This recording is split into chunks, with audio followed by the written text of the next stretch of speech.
talking about key Africans who have played the part in European history. Was it? I just want to ask a question right at the beginning. Have these people been written out of history? Have they been forgotten by most of us? And how hard was it to tease them out? When historians show that the iconoclast movement was primarily an effort to remove all images and icons depicting black people in a position of power, or as deities, these historians are labeled as historical revisionists.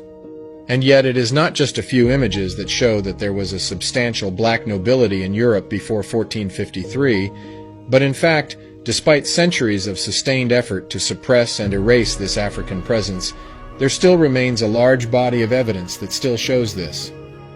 In 1352, when Jacob van Maerlant made his famous painting of Charlemagne killing a Moorish leader, this is how he drew the Moorish leader: as a black African.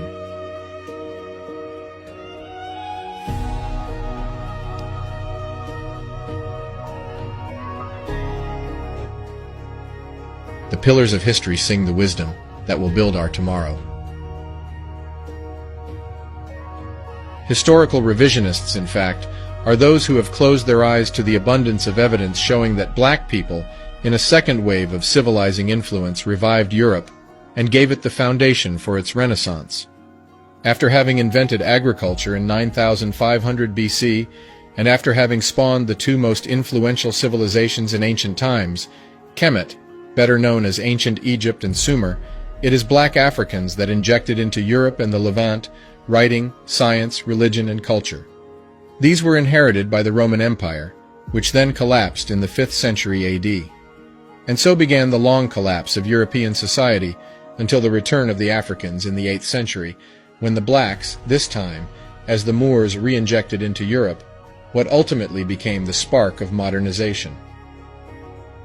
In the 800 years that the Moors occupied Spain, the ethnic makeup of these Moors changed over time.